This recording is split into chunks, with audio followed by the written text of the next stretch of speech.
আজকে আমরা আলোচনা করব একাদশ শ্রেণীর ইকোনমিক্সের সাজেশন নিয়ে, অর্থনীতির সাজেশন নিয়ে। তো আমরা আজকে এই ভিডিওতে ৮ নম্বর এবং ৪ নম্বরের সাজেশনগুলো নিয়ে আলোচনা করব। তোমাদের টোটাল ৫ নম্বরের কোশ্চেন আসবে ৬টা কোশ্চেন এবং ৮ নম্বরের কোশ্চেন আসবে ১টা। তো আমি এখানটায় তোমাদেরকে যে কোশ্চেনগুলো দিয়েছি সেগুলো ভালোভাবে করে গেলে আমি কথা দিচ্ছি 100% তোমরা কমন পাবে। ঠিক আছে? এবারে সবার প্রথমে আমরা আলোচনা করব ৮ নম্বরের কোশ্চেনগুলো নিয়ে। ১৫ নম্বর অধ্যায়ে তোমাদের ৮ নম্বরের কোশ্চেন থাকে। এখান থেকে ৩টা কোশ্চেন ভালোভাবে দেখে যাবে। ভারতীয় অর্থনীতিতে সবুজ বিপ্লব বলতে কি বোঝো? এর বৈশিষ্ট্য, প্রকৃতি, ফলাফল অথবা প্রভাব। এগুলো ভালোভাবে দেখে যাবে। তার থেকে সবথেকে বেশি ইম্পোর্টেন্ট হচ্ছে প্রকৃতি ও ফলাফল। তোমাদের এই কোশ্চেনটা আসতে পারে, ভারতীয় অর্থনীতিতে সবুজ বিপ্লবের প্রকৃতি ও ফলাফল আলোচনা করো।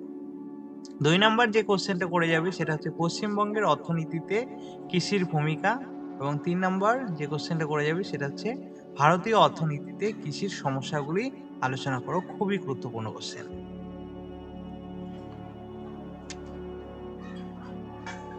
এরপরে ৪ নম্বরে যে কোশ্চেনগুলো পড়বে, ৩ নাম্বার চ্যাপ্টার থেকে তোমাদের ৪ নম্বরের কোশ্চেন আসবে। এখান থেকে পড়বে তোমরা উৎপাদনের স্থির ব্যয় এবং পরিবর্তনীয় ব্যয়ের মধ্যে পার্থক্য নির্দেশ করো। এটা খুবই গুরুত্বপূর্ণ কোশ্চেন। তারপরে দেখে যাবে ক্রমহ্রাসমান প্রান্তিক উপযোগিতার বিধিটি আলোচনা করো। আর দেখবে দেখাও কিভাবে বাজারে মোট চাহিদা ও যোগানের খাত প্রতিখাতের মাধ্যমে একটি দ্রব্যের ভারসাম্য দাম নির্ধারিত হয়। খুবই গুরুত্বপূর্ণ কোশ্চেন।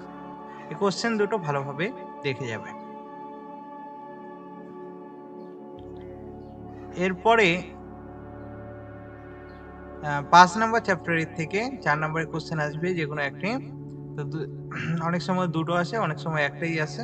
তো এখান থেকে ভালোভাবে তোমরা দেখে যাবে মাথাপিছু আয় বলতে কি বোঝো? অর্থনীতিতে এর গুরুত্ব আলোচনা করো। আর তোমরা জাতীয় আয় কাকে বলে? জাতীয় আয় পরিমাপের আয়শুমারি পদ্ধতি, এটা ভালোভাবে দেখে যেতে পারো। তারপরে যে কোশ্চেনটা খুবই গুরুত্বপূর্ণ সেটা হচ্ছে বেকারত্ব বা কর্মহীনতা বলতে কি বোঝো? বিভিন্ন প্রকার কর্মহীনতা গুলি বা বেকারত্ব, কর্মহীনতা আর বেকারত্ব কিন্তু একই জিনিস। তো এখানে বিভিন্ন প্রকার বেকারত্ব গুলি আলোচনা করো বা কর্মহীনতা গুলি আলোচনা করো। এই কোশ্চেনটা ভালোভাবে দেখে যাবে।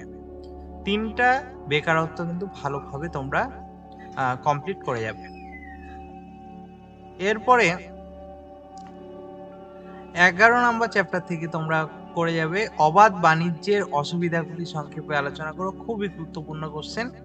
আর এর সঙ্গে আরেকটা দেখে যাবে দুটি দেশের মধ্যে বাণিজ্যের ভিত্তি হিসেবে অ্যাডাম স্মিথের চরম সুবিধার তত্ত্বটি সংক্ষেপে ব্যাখ্যা করো। এই কোশ্চেনটি ঠিক আছে। এরপরে তোমরা ১৩ নাম্বার চ্যাপ্টার থেকে ৪ নম্বরের কোশ্চেন আসবে।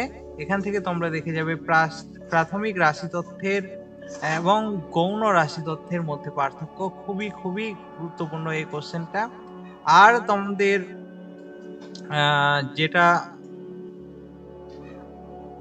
দেখে যেতে হবে, যৌগিক গড় নির্ণয় করো। মানে যৌগিক গড় নির্ণয়ের যে পদ্ধতিগুলো, কিভাবে যৌগিক গড় নির্ণয় করা হয় সেই অঙ্কগুলো তোমরা ভালোভাবে দেখে যাবে। খুবই গুরুত্বপূর্ণ। এরপরে তোমাদের ১৪ নম্বর চ্যাপ্টারে চলে আসি। ১৪ নম্বর চ্যাপ্টার থেকে তোমরা করে যাবে ভারতের জাতীয় আয়ের ক্ষেত্র বন্টনের প্রকৃতি আলোচনা করো।